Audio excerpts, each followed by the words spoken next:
แจงได้ทำพิธีในพร้อมกันในเวลา 9:39 นาทีณตอนนี้นะครับเพื่อให้เกิดความพร้อมในการที่เจ้าหน้าที่จะได้พเดียงพระสงฆ์นะครับขึ้นอาสนะนะครับทั้ง27รูป27วัดนะครับที่ทางนะครับหน่วยงานได้กราบอาราธนา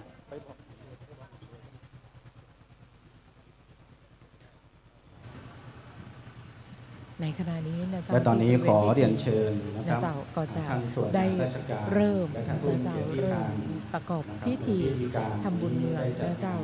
ในบริเวณลานพระบรมราชานุสาวรีย์สามกษัตริย์นะเจ้าเพิ่งก็ได้มีการเรียนเชิญแขกผู้มีเกียรตินะเจ้าซึ่งวันนี้เจ้าทุกในงานองค์กรในพื้นที่จังหวัดเชียงใหม่เฮานะเจ้าเพิ่งก็ได้มาร่วมพิธีทำบุญเมืองให้เป็นสิริมงคลนะเจ้าหลังจากนั้นเมื่อได้เวลาตามที่เปิ้นได้กำหนดไว้ 9:39 นาทีก็จะมีการฮือสัญญาณพลุดัง3ครั้งทั้ง10จุดในเมืองเชียงใหม่ที่ตั้งเป็นจุดประกอบพิธีทำบุญเมืองนั้นก็จะเริ่มประกอบพิธีพร้อมกันนะเจ้าพร้อมกันในช่วงเวลา 9:39 นาทีนะเจ้าซึ่งก็คงจะต้องใช้เวลากันแหมสักกำนึงซึ่งในเวลานี้เจ้าคุณผู้ฟังที่กำลังติดตามถ้าฟังการถ่ายทอดเสียงกันอยู่นะเจ้าสามารถที่จะเดินทางมาร่วมพิธีนะเจ้าหรือจะร่วมทำบุญกับการทำบุญเมืองเชียงใหม่ประจำปี 2568 ได้นะเจ้าจังหวัดเชียงใหม่ปีนี้เฮา729 ปีนะเจ้าเนาะคุณผู้ฟัง729 ปีของเมืองเชียงใหม่เฮานะเจ้าก็ถือว่าเป็นวันฤกษ์ดียามดีวันนี้เป็นวันที่หลายพื้นที่หลายหน่วยงานองค์กรมีการทำบุญด้วยเช่นกันเนื่องจากว่าเป็นวันดีคนเมืองเฮาเป็นฮ้องว่าเป็นวันดีนะเจ้าก็ถือว่าเป็นวันหนึ่งที่หมู่เฮาเจ้าเชียงใหม่นะเจ้าจะได้ร่วมกันทำบุญเมืองนะเจ้าตอนนี้นี่เชิญชวนกันเลยเนาะเชิญชวนพี่น้องประชาชนเจ้ามาร่วมบุญกันนะเจ้าที่10จุดที่เขาได้อู้ถึงคุณผู้ฟังใครอยู่ใกล้ตังใดก็สามารถร่วมทำบุญได้บางท่านเนี่ยเพิ่นมีขนมนมเนยมีอาหารเพื่อที่จะมาร่วมบุญถวายเพลนะเจ้าถวายเพลพระสงฆ์นะเจ้าหรือบางท่านก็จะเป็นการนำปัจจัยนะเจ้ามาร่วมบุญบางท่านก็จะเอาขนมมาแล้วแต่ว่าท่านสะดวกที่จะเป็นสิ่งใดนะเจ้า10จุดที่ท่านสามารถจะไปร่วมบุญได้เนาะคุณผู้ฟังบอกว่าจะเป็นลานพระบรมราชานุสาวรีย์สามกษัตริย์นะเจ้าหน่วยพิธีประตูต้าแปรหน่วยพิธีประตูเจียงใหม่นะเจ้าประตูแสนปุงประตูสวนดอกประตูจ้างเผือกแจ่งกู่เฮืองแจ่งหัวลินแจ่งสีปูมแล้วก็แจ่งผาตั้มนะเจ้าซึ่งก็สามารถร่วมบุญได้ตามกำลังศรัทธาหรือว่าตามความสะดวกของท่านบางท่านสะดวกจะเป็นปัจจัยน้องเปิ้นไปดำเนินการต่อหรือบางท่านจะเป็นเรื่องของสิ่งของเนาะเป็นอาหารเป็นขนมก็นำมาร่วมพิธีได้เด้อทุกอย่างนั้นเป็นทุกอย่างเป็นสิ่งที่เราร่วมบุญกันในวันนี้นะเจ้าเพื่อให้เชียงใหม่ถ้าใครมาสะดวกกันเนาะก็ติดตามได้ทางสถานีวิทยุกระจายเสียงแห่งประเทศไทย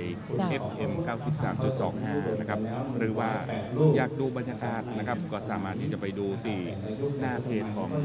สวท.เชียงใหม่ PRD ได้นะครับคือตอนนี้เรากำลังถ่ายทอดอยู่นะครับเนาะติดตามกันนะเจ้าคุณผู้ฟังใครที่ติดตามเราตามเพจสวท.เชียงใหม่ PRD ก็สามารถที่จะกดไลค์กดแชร์นะเจ้ารายการดีๆของเราได้เนาะรวมถึงส่งข้อความคอมเมนต์เข้ามาเนาะบอกว่ากำลังติดตามชมอยู่ตังใดนะเจ้าก็ถือว่าเราจะได้ร่วมพิธีกันหลายท่านเจ้าคุณจราเปิ้ลจะตั้งใจที่จะรอฟังพระธรรมเทศนาสารากฤิวิชานสูตรนะเจ้าเพราะว่าจะเป็นพระธรรมที่จะมีในพิธีบุญใหญ่ๆอย่างเช่นงานทำบุญเมืองนี้นะเจ้าให้นั้นก็หลายท่านหลายคนก็ตั้งใจโดยเฉพาะในช่วงที่เปิ้ลมีการสวดเปิ้ลจะบ่ไปไหนเลยเปิ้ลจะนั่งฟังอยู่หน้าวิทยุแต่วิทยุเฮาดีอย่างนึงยากการไปตัวฟังได้นะเจ้าเนาะนี่คุณรู้ฟังหลายท่านอาจจะถามว่าการสืบชะตาเนาะในหัวเรื่องวันนี้เราบ่มีคำว่าสืบชะตาแต่ก่อนน่าจะเป็น เป็นภาพรวม ใช่ นะ มัน เจ้า เป็นส่วนหนึ่งของ เป็นส่วนหนึ่งของพิธีทำบุญ ทำบุญเมืองครับ นะเจ้าการสืบชะตาก็คือการสืบการเกิดสืบอายุสืบชีวิตคือยืนยาวออกไปนะเจ้าเมินที่สุดเนาะผู้ใดที่ปรารถนาจะมีอายุยืนก็ต้องประกอบพิธีสืบชะตาเสมอ จึงจะมีความสุขสวัสดีเนาะซึ่งพิธีทำบุญเมืองก็มีพิธีสืบชะตาอยู่ในพิธีนี้ตัวเช่นกันเนาะสิ่งที่เฮาหันก็คือใส่ศีล ใช่ นะจ๊ะใส่ศีลที่เวลาเฮาเข้าสู่พิธีแล้วพวกก็จะมีการนำใส่ศีลนั้นมาปันไว้ที่หัว ใช่ นะเจ้าที่หัวที่ศีรษะของเฮานะเจ้าซึ่งการสืบชะตานั้นเปิ้นก็จะทำเพื่อเป็นการต่ออายุให้ยืนยาว เพื่อขจัดปัดเป่าสิ่งชั่วร้ายทั้งหลายนะเจ้าเพื่อบำรุงขวัญเพื่อให้เกิดความสามัคคีเพื่อสร้างความกตัญญูกตเวทีต่อบรรพชน แล้วก็เพื่อที่จะรักษาขนบธรรมเนียมประเพณีของบ้านเมืองนะเจ้าการสืบชะตานั้นแบ่งออกเป็น3ประเภทก็คือสืบชะตาคนและสัตว์สืบชะตาบ้านสืบชะตาเมืองซึ่งบ้านเฮาวันนี้ก็จะเป็นการสืบชะตาเมืองนะเจ้า จะได้ก่อสร้างกำแพง ซึ่งความหมายนะครับของเครื่องพิธีกรรมนะครับเขาจะเห็นเป็นมีไม้กั้มตัวนะครับ ซึ่งความหมายของไม้กั้มนะครับก็มีความหมายว่าจะเป็นการค้ำจุนชีวิตที่มั่นคงขัวไตนะครับก็มีความหมายนะครับว่าเป็นสะพานชีวิตที่มีความสัมพันธ์กับคนอื่น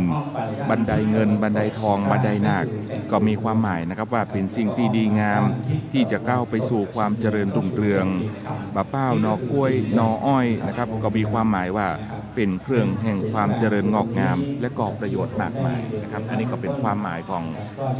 เครื่องการสืบชะตาในวันนี้นะครับเนาะในส่วนของพิธีสืบชะตาเมืองเจ้าคุณสถานเนาะเปิ้ลบอกว่านับตั้งแต่สร้างนครเชียงใหม่มาปีพุทธศักราช 1839 นะเจ้าเป็นต้นมาเจ้าเมืองมีพระมหากษัตริย์ และเจ้าผู้ครองนครเป็นประธานจัดพิธีสืบชะตาเมืองอันเป็นพระราชพิธีต่ออายุเมืองเพื่อยืนยงคงอยู่แล้วก็สร้างความสุขสมบูรณ์แก่อาณาประชาราษฎร์ทั้งมวลนะเจ้าจะทำพิธีบูชาหรือว่าไหว้เสาอินทคีนนะเจ้าเสาหลักเมืองในปลายเดือน8เหนือเป็นเวลา7วัน7คืนซึ่งเจียงใหม่เฮามีพิธีกันไปเรียบร้อยนะเจ้าไปเสร็จสิ้นในเดือน9เจ้าเดือน9เหนือเปิ้นฮ้องว่า8เข้า9ออกนะเจ้าหมายถึงเข้าพิธีแล้วก็ออกพิธีในระหว่างปลายก็คือเดือนพฤษภาคมแล้วก็ต้นเดือนมิถุนายนของทุกปีนะเจ้าสถานที่ทำพิธีนะเจ้านิยมทำพิธีที่บริเวณกลางใจเมืองประตูเมืองแล้วก็แจ่งเมืองหรือว่ามุมเมืองจำนวน10แห่งนะเจ้าซึ่งที่เฮาก็ได้รายงานให้คุณผู้ฟังได้รับทราบไปนะเจ้าบอกว่าจะเป็นกลางเวียงก็คือลานพระบรมราชานุสาวรีย์สามกษัตริย์ประตูจ้างเผือกนะเจ้าประตูต้าแปประตูเจียงใหม่ประตูแสนปุงนะเจ้าแสนปุงหรือว่าสวนปุงที่เฮารู้จักเนาะประตูส่วนดอกแจ่งสีปุมแจ่งกระตั้มแจ่งกูเมืองแล้วก็แจ่งหัวลินนะเจ้าจำนวนพระสงฆ์กลางเวียงเนี่ย9รูปนอกนั้นก็จะ11รูปนะเจ้าก็รวมเป็น108รูปเจ้าอันเป็นเครื่องหมายแห่งมงคล108ในศาสนาพราหมณ์ส่วนศาสนาพุทธหมายถึงพระพุทธคุณ56พระธรรมคุณ38พระสังฆคุณ14รวม108เช่นเดียวกันนะเจ้าซึ่งการเตรียมเครื่องพิธีกรรมก็จะเป็นการทำประรำในบริเวณพิธีทั้ง10แห่งนะเจ้าก็จะมีการดำเนินการนะเจ้านิมนต์พระคุณเจ้าซึ่งในพื้นที่ของเฮาที่ลานพระบรมราชานุสาวรีย์สามกษัตริย์นั้น ก็มีพระสงฆ์นะเจ้ามีพระคุณเจ้ามานั่งประจำที่เรียบร้อยนะเจ้าเพื่อที่จะเตรียมความพร้อมในการที่จะเข้าสู่พิธีทำบุญเมืองเจียงใหม่ประจำปี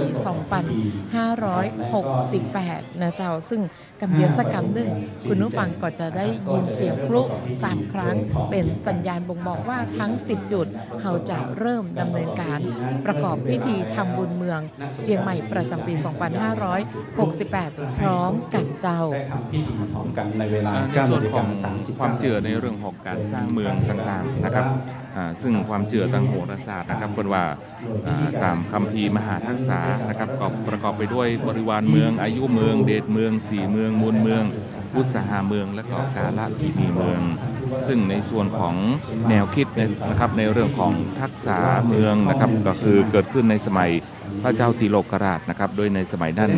อาณาจักรล้านนากับอาณาจักรอยุธยานะครับก็ได้มีการทำศึกสงครามเพื่อที่จะแย่งชิงเป็นเมืองแห่งกรุงศรีอยุธยานะครับก็ได้มีการทรงพระเถระมังลุงหลวงชาวพุกกามมาทำลายล้างเมืองเชียงใหม่พระเถระมังลุงหลวงนะครับก็ได้มีการออกอุบายลวงพระเจ้าติโลกราชนะครับว่าถ้าหากพระองค์มีประสงค์จะมีพระบรมเดชานุภาพปราบไปทั้งชมพูทวีปพระองค์ควรจะตัดไม้สีเมืองและก่อสร้างพระราชทานบริเวณสีเมืองนั่นเมื่อพระเจ้าติโลกราชนะครับทรงทำตามคำยุตัดต้นไม้นิโครธหรือว่าต้นไทรนะครับอันเป็นไม้สีเมืองทิ้งก็เกิดอาเพศอุบาทต่างๆกับเมืองเชียงใหม่นอกจากนี้นะครับทางกรุงศรีอยุธยาก็ได้มีการทรงภาษีนะครับชาวจีนอิสลามที่มาทำคุณไสฝั่งสิ่งอัปมงคลต่างๆภายในทักษะเมืองเชียงใหม่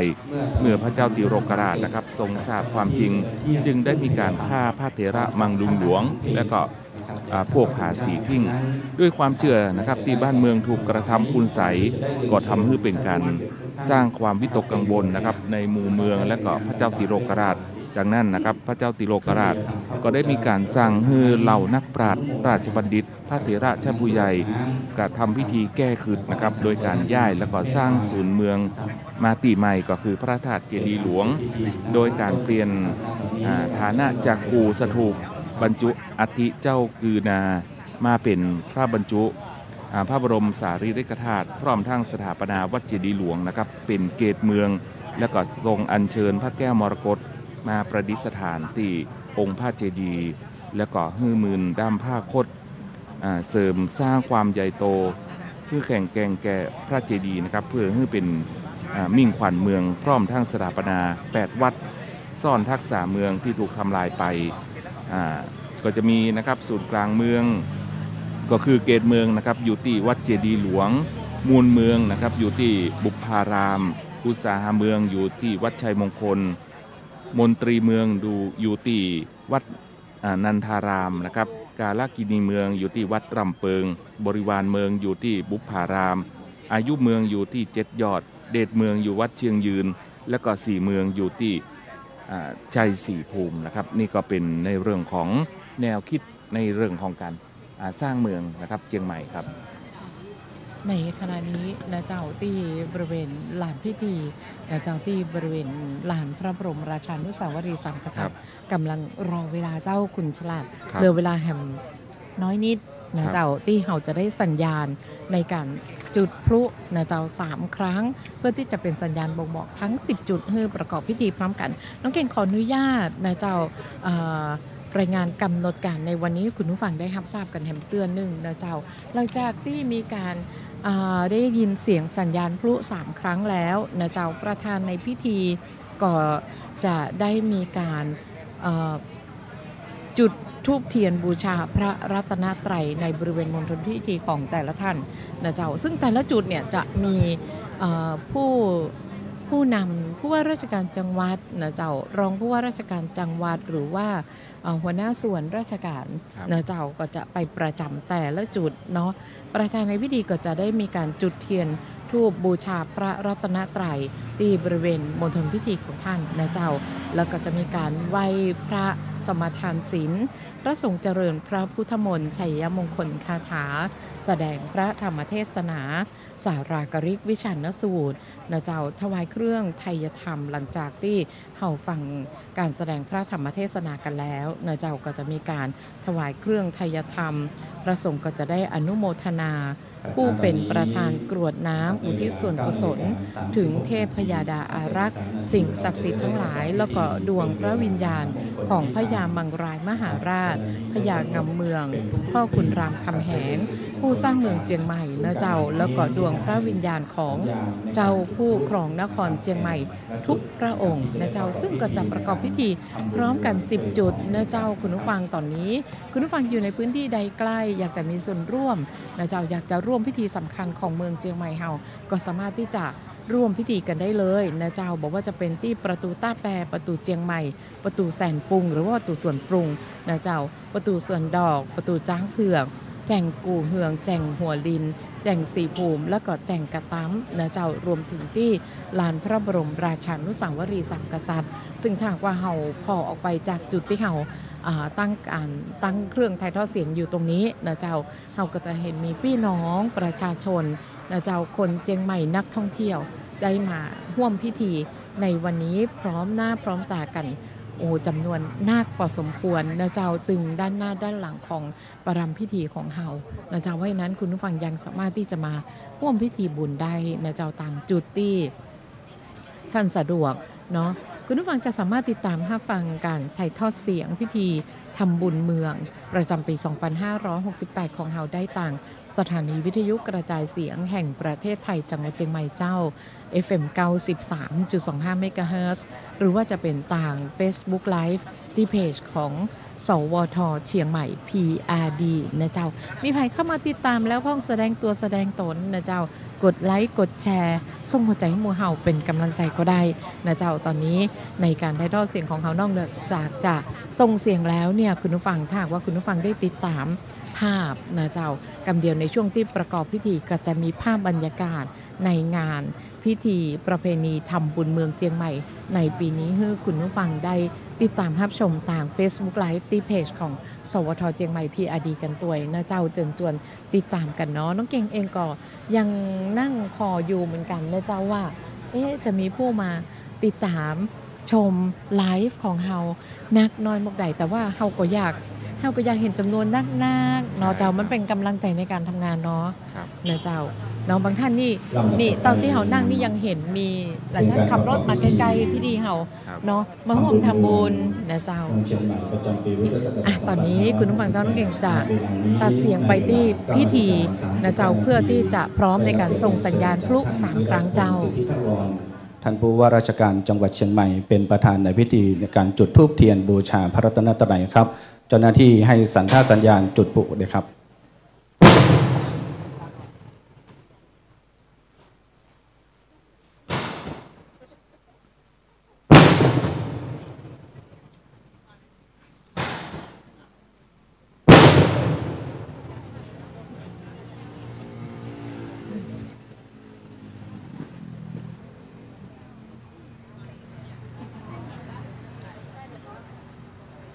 เรียนเชิญท่านผู้ว่าราชการจะได้นะครับประเคนขันศีลประเคนขันตั้งนะครับ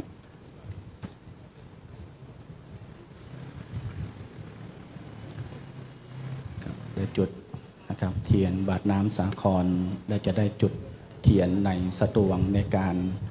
สืบชะตาทำบุญเมืองเชียงใหม่ครับ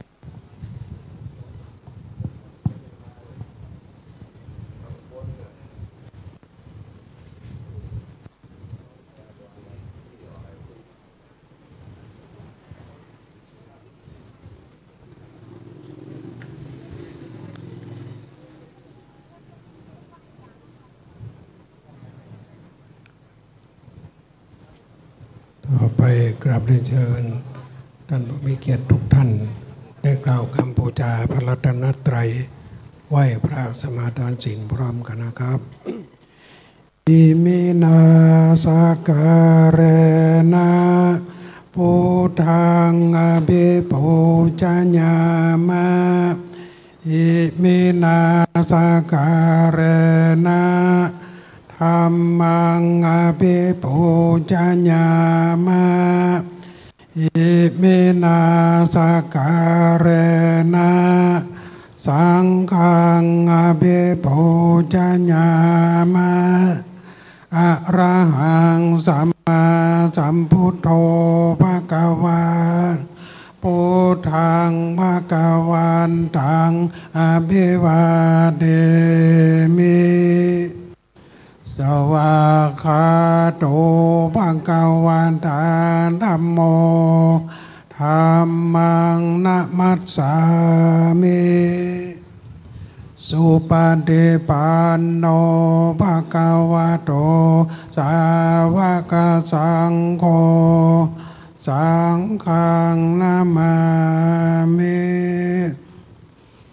มะยังพันเตติสารเนนะสาหะปัญจศีลานิยาจามะโตติยัมปิมะยังพันเตติสารเนนะสาหะปัญจศีลานิยาจามะตาติยัมปิมะยังพันเตติสารเนนะสาหะปัญจศีลานิยาจามะนะโมตัสสะภะคะวะโตอะระหะโตสัมมาสัมพุทธัสสะนะโมตัสสะภะคะวะโตอะระหะโตสัมมาสัมพุทธัสสะนะโมตัสสะภะคะวะโตอะระหะโตสัมมาสัมพุทธัสสะนะโมตัสสะภะคะวะโตอะระหะโตสัมมาสัมพุทธัสสะ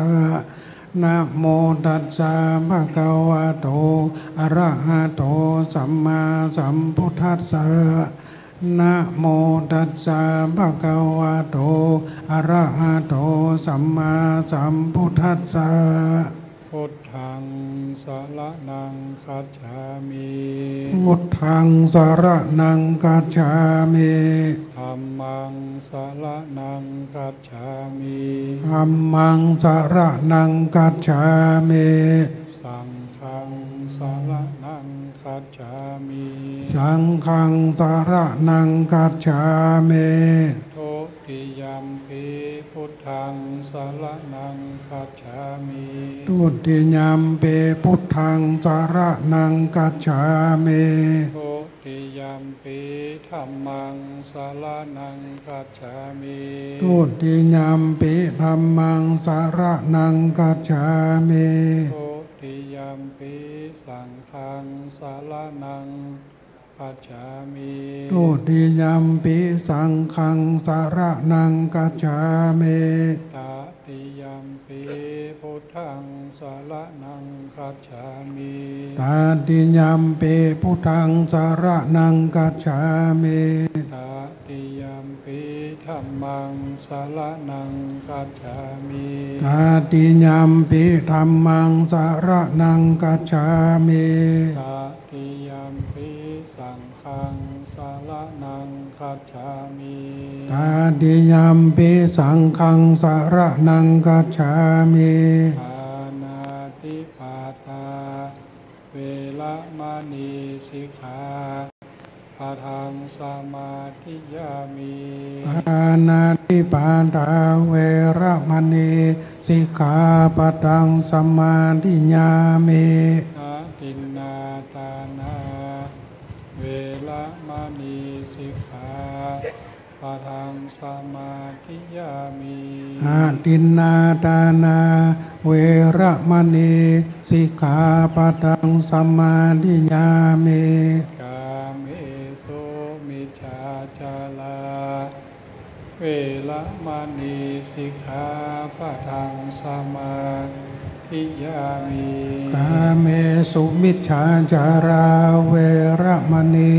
สิกขาปะทังสมาธิยามิโมสา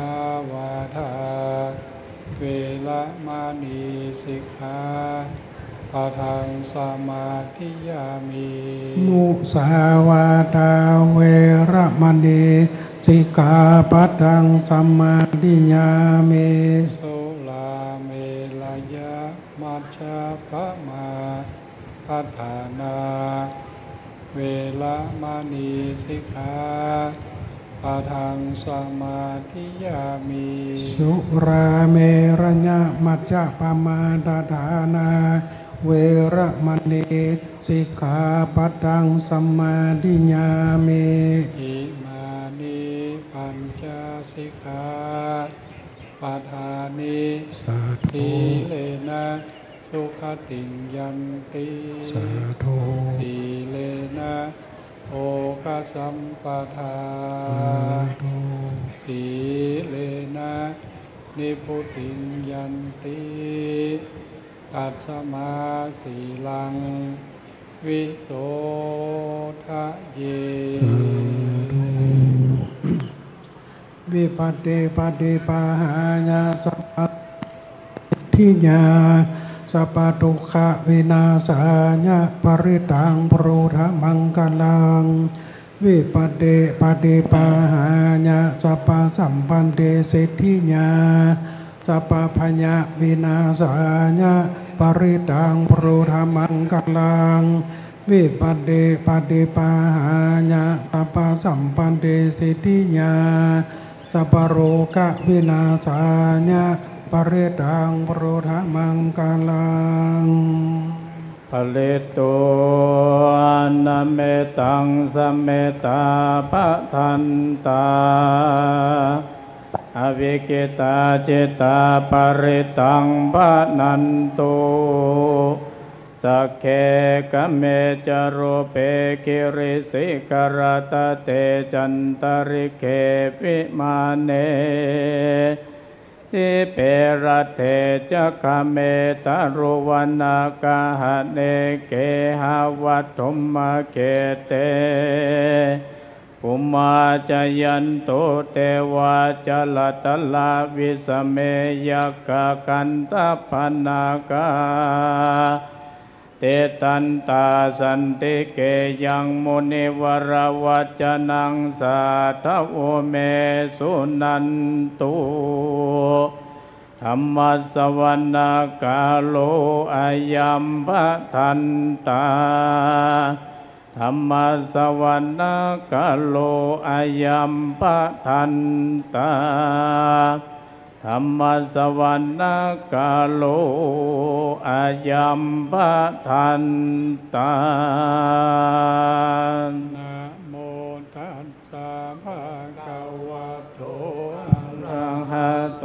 สัมมาสัมพุทธัสสะนะโมตัสสะภะคะวะโตอะระหะโตสัมมาสัมพุทธัสสะนะโมตัสสะภะคะวะโตอะระหะโตสัมมาสัมพุทธัสสะ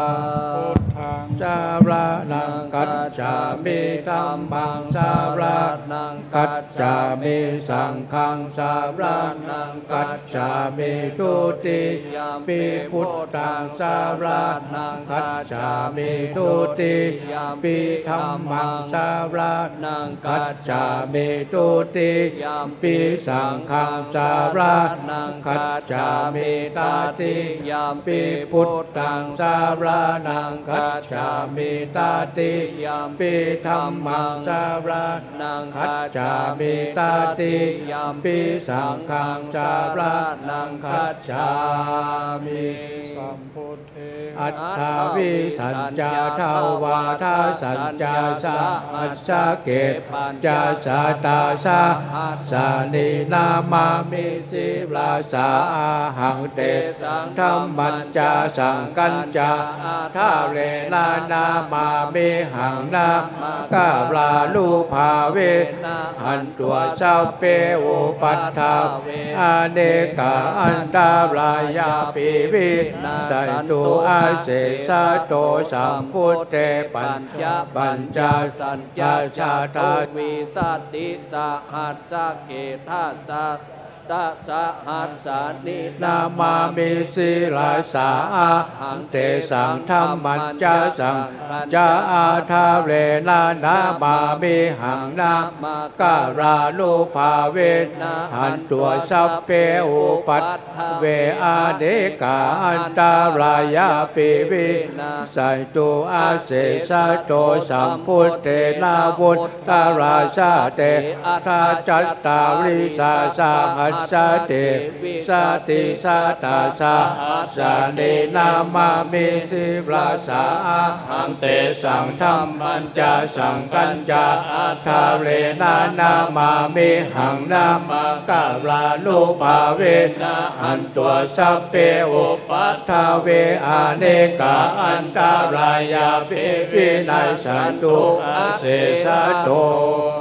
โมอะระหะโตสัมมาสัมพุทธัสสะมะเหสิโนนะโมอุตตมะธัมมัสสะสวะคะตัสเววะเตนิธานะโมมหาสังฆาชาเปวิสุทธาสิราติติโนนะโมโอมาตยารัตตาสารัตตานัตตยาทัสสะทุกขังนะโมโอมากาติตัสสะตัสสะวัตถุตยัสสะปินะโมการะปะภาเวนะวิกัจฉันตุโอปัตตวานะโมการานุภาเวนะสุวัตติหนตุสัพพทานะโมการัจจเตเชนะวิติมิโหมิเตชวามานังเทวานังสั สั ท ท ธั ธั ง ง เท เท วาว าม า นุ นุ ษ ษ สา สา นั นั ง งจิกาเทวาสั ธา ท มานุษสาเวสุง จตุมหาราชิกานังเทวานังสัทธังสุตวะติงสาเทวาสัทธัมมนุสาเวสุงตาวา ติงสานังเทวานังสัทธังสุตวะยามะเทวาสัทธัมมนุสาเวสุงยามานังเทวานังสัทธังสุตวะตุสิตา เทวาสั สั ท ท ธั ธ ม มนุสาเวสุนตุสิตานังเทวานังสัทธังสุตวะนิมมานารติเทวา ธรรม มนุสาเวสุนิมานารตินังเทวานังสัทธังสุตวะปาระนิมิตาวาสาวัตติ เทวา สัทธมนุสาเวสุปาระนิมิตาวาสาวัตตินังเทวานังสัทธังสุตวะพรหมะสัจจะเทวาสัตตมนุสาเวสุพรหมปาราจัจจานังเทวานังสัตตังสุตวะพัมมะ ปาโรหิ หิตาเทวาสัตตมนุสาเวสุพัมมะปาโรหิตานังเทวานังสัตตังสุตวะ มหาพ พรหมเทวาสัตตมนุสาเวสุมหาพรหมานังเทวานังสัตตังสุตวะปาริต ตาภา เทวาสัตตมนุสาเวสุปาริตตาภานังเทวานังสัตตังสุตวะอัปปมานาปาเทว วาสัท ตมนุสาเวสุงอัปปมานาภานังเทวานังสัตตังสุตวะอาภัสสราเทวา สัทธัม มนุสาเวสุงอาภัสสรานังเทวานังสัตตังสุตวะปาริตตาสุปาเทวา สัทธัม มนุสาเวสุงปาริตตาสุภานังเทวานังสัตตังสุตวะอัปปมานาสุภาเทวามนุสาเวสุงอัปปมานาสุภาเทวานังสัตตังสุตวะสุภากินหาเทวาสัตตะ มนุษย์ สาเวสุงสุภากินหากานังเทวานังสัตตังสุตวะอาสัญญีสัทธานังเทวานังสัตตังสุตวะเวหัพพาลาเทวาสัตตมนุสาเวสุงเวหะ ปาระ ตานังเทวานังสัตตังสุตวะอวิหาเทวาสัตตมนุสาเวสุง วิหานังเทวานังสัตตังสุตวะอัตตปาเทวาสัตตมนุสสุงอัตตปานังเทวานังสัตตังสุตวะสุทัสสะเทวาสัตตมนุสสาเวสุงโตสานังเทวานังสัตตังสุตวะสุทัสสีเทวาสัตตมนุสทัสสีนังเทวานังสัตตังสุตวะอากานิทากาเทวาสัตตมนุสสาเวสุงเอตัมภะกวะรณสิยังอิสิปัตตเนมิขัตเยอนุตตรังธรรมจักกังปวัตติตังอปติวัตติยังเนนวาพรหมเนนวาเทเวนวามาเรนวาพรหมุนาวาเกนะจิวากัสสมินเตเตนะโมโหเตนะยาวาพัมมาโลกาสัทโธอาปุคาจิอายัญจะสัสสะสหัสสิโลกาธาตุสังกัมปิสัมปะกัมปิสัมปะอัปปะมาโนจะโอลาโลโอภาโสโลเกปตุลาโหสิอาติกัมเมวะเทวานังเทวานุอัตถโขปะกวาอุทานังอุทานเนสิอัญญาสิวัตตโพโกตัญโยอัญญาสิวัตตโพโกตัญโยเตหิตังอัจยสัมมาโตโกตัญญาสะอัญญาโกตัญโยตเววะนามังอาโหสิติธรรมจักกัปตนาสุตังนิติตังนาปันหิตานันจะเสวนาปูชาจะปูชนิยานังเอตัมมังคารามุตตมังติรูปเทสวะโสจะภูเปจักตาปุญญาตาอัตสัมมาปานิทิจะเอตัมมังคารามุตตมังปะหูสัจจัญจะสิปัญจวินาโยจะสุสิกิโตสุภาสิตาจะยาวาจะเอตัมมังคารามุตตมังตาปิโตอุปัฏฐานังพุทธาธารัสสะสังฆาโหอานาคุลาจักกัมมันตาเอตัมมังคารามุตตมังจะธรรมจริยาจยาตากานันจะสังฆาโหอานาวัจจานิกัมมานิเอตัมมังคารามุตตมังราติปะปามัจจปานาจะสัญญโมอาปะมาโตจะธัมเมสุเอตัมมังคารามุตตมังโตจะสันตุติจักตัญยุตตาการเรนะธัมมัสสวะนังเอตัมมังคารามุตตมังจะสัตตาสัมมานานันจะตัสสะนังกาเรนะธัมมัจจะกัจจะเอตัมมังคารามุตตมัง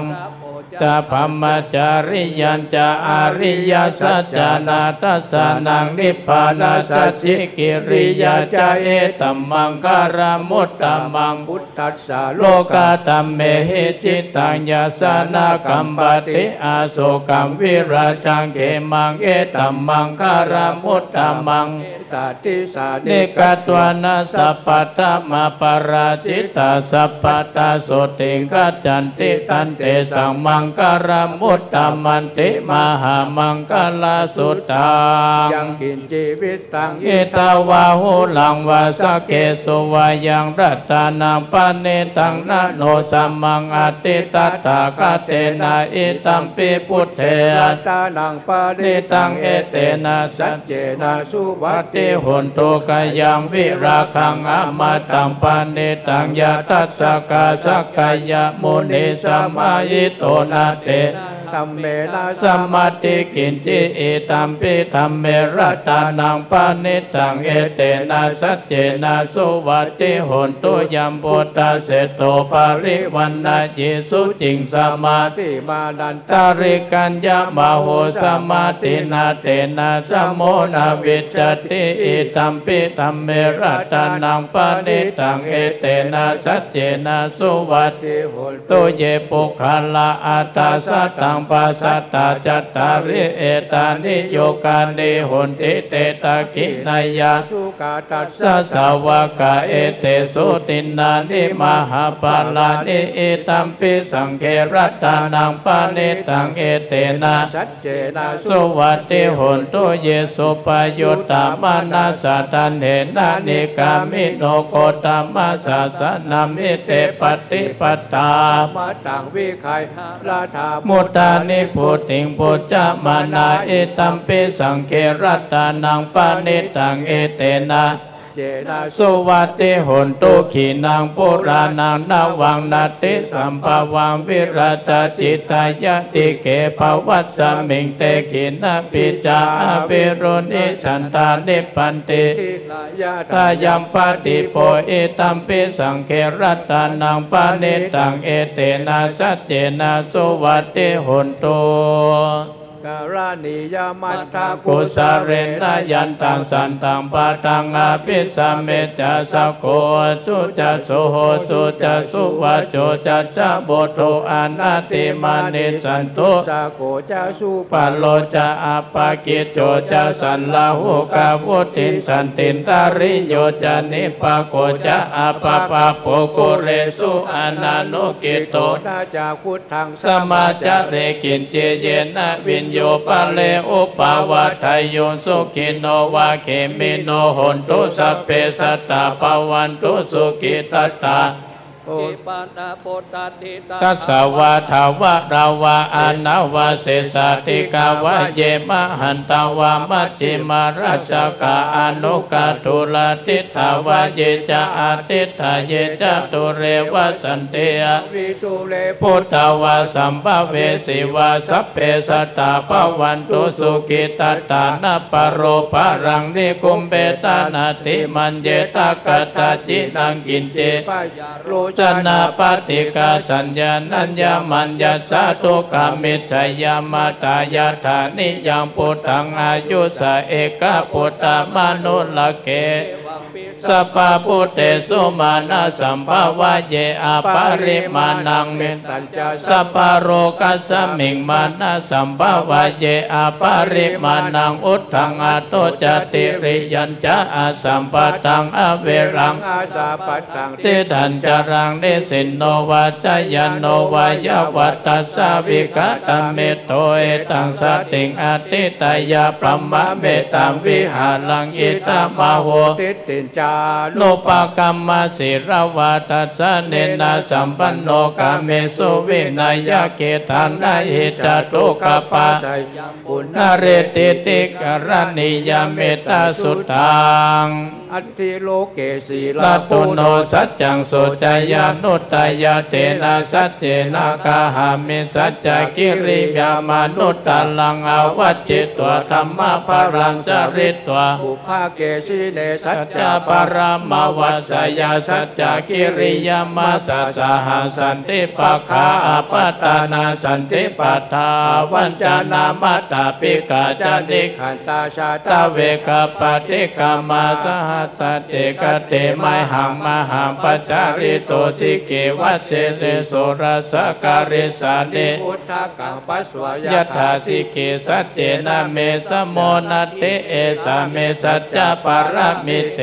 ปมโนพุทโธอัปปมโนธัมโมอัปปมโนสังโฆปมนาวันตานิสิริงสัพพเนอาหิเวจิกาสัตตปฏิโอนานาปิสารภูโมสิกากตาเมลักขากตาเมปาริตาปฏิกามันตุปุตตานิโสหังนะโมปะกวะโตนะโมสัตตานังสัมมาสัมพุทธานังติติปิโสภะคะวาอะระหังสัมมาสัมพุทโธวิจจารณะสัมปันโนสุขโตโลกวิโตอนุตตโรปุริสธัมมาสารติสัทธาเทวมนุษย์สานังพุทโธภะคะวะติสาวกโตป ะคะวะตาธัมโมสันติติโกอาการิโกเอหิปัสสิโกโอปันนายิโกปัจจตังเวทิตาโพวิญโยหิติสุปฏิปันโนภะคะวะโตสาวกสังโฆ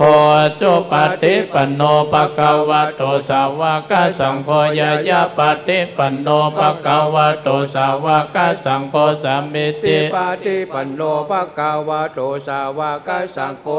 ยะปฏิปันโนภะคะวะโตสาวกสังโฆยติตังจัตตาริปุริสายุคานิอัตตาปุริสาบุคลาเอสะภะคะวะโตสาวกสังโฆอาหุนายโยปะหุนายโยตะกินายโยอัญจาริการะนิโยอนุตตรังปุญญเกตังโลกัสสา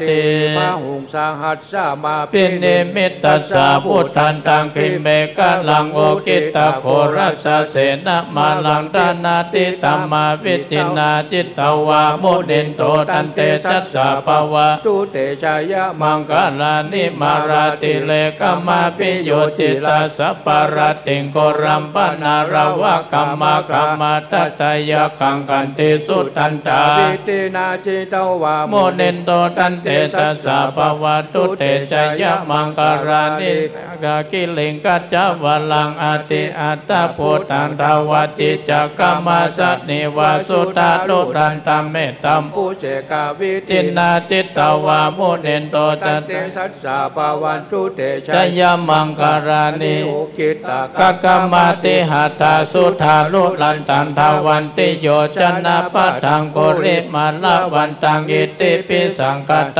มโนจิตตวามุนินโตเตชัสสะปวันตุเตชยมังคารานิกัตวานากัตตโมทัลลังเอวะคัปปินิยาจินจายาตุตาวาจานังชนะกายมาเจสันเตนะโสมาวิจินาจิตตวามุนินโต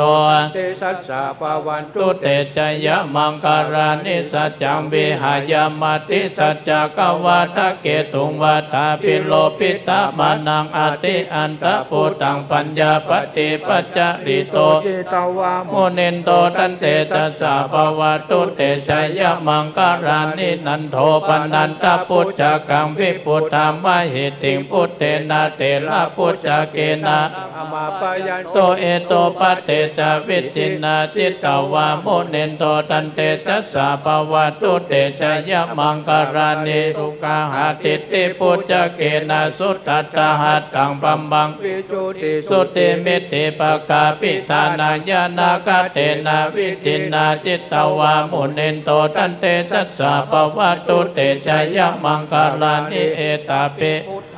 จะมังคลาอัตตะคทายโยวัจโนตินาติเนสรเตมาตันเตเหตวนะเนกวิวิธานิจุปัตตวานิโมกขังสุ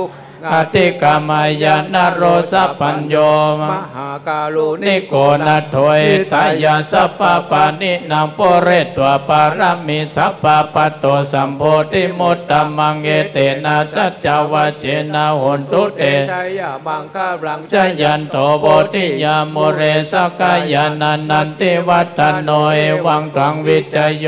หิจยัตสุจยมังคาเรอปาราจิตาปัลลังเก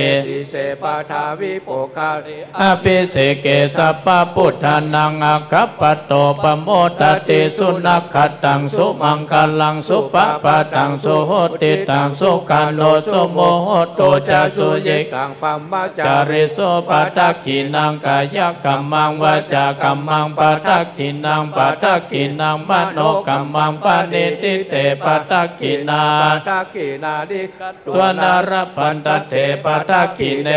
ปุจจังโคชติสังกโตธรรมานังวิจโยตัทธาวิริยัมปิติปัสสติปุจจังคาจัตถาปะเลสมาตุเปกะปุจจังคาสัตเตเตสัพพทัสสินามุนินาสัมมาทากาตาภาวิตาปะหุลิกาตาสังวัตตันติอาปิญญายานิพพานายะจะโพธิยาเอเตนะสัจจวัจเจนะโหติเตโหตุสัพพะทาเอกัสสมิงสัมมา เยนะโตโมการานั นั น น จา จะกัสสะปังคิ ลาเนตุกิเตเทสวะโพสังเคสตาเทจยิเตจตังอาภินันตุตัวโลคามุจิงสุตังคาเนเอเตนะสัจจวัจเจนะ โสติเต โหนตุสัพพะทา กัสสะมิงสามาเยนาโตโมกัลลานันจะกัสสะปังคิลาเนตุกิเตทิสวะโพสังเคสตาเทจยิเต จตังอาภินันตุตัวโลคามุจิงสุตังคาเนเอเตนะสัจจวัจเจนะสุติเตสัพพะทาปะหินาเตจะอัมปะตาตินานัมปิมเหสินัง มักกะหาตา กิเลสาวะปฏินุปฏิธรรมตังเอเตนะสัจจวัจเจนะสุติเตโหนตุสัพพะทา ยันตุนิมิตตัง อวมังกัลลัญจโยจะมานาโปสกุณาสัสสะโตปะปักกะโหตุสุปินังอากันตังพุทธานุภาเวนะวินาศเมนโต ยันตุนิมิ มิ ต ตังอวมังกัลลัญจโยจะมานาโปสกุณาสัสสะโตปะปักกะโหตุสุปินังอากันตัง ธัมมานุภา ภาเวนะวินาศเมนโตยันตุนิมิตตังอวมังกัลลัญจโยจะมานาโปสกุณาสัสสะโตปะปักกะโหตุสุปินังอากันตัง สังฆานุ ภาเวนะวินาศเมนโต ทุกขปัตทักกะตัวพุทธา รัตนังโอสตังอุตตมังวะลังหิตังเทวามนุสสานังพุทธเตเจนะโสตินานาสันตุปัตตวาสเปทุกขา ปาสะตุเต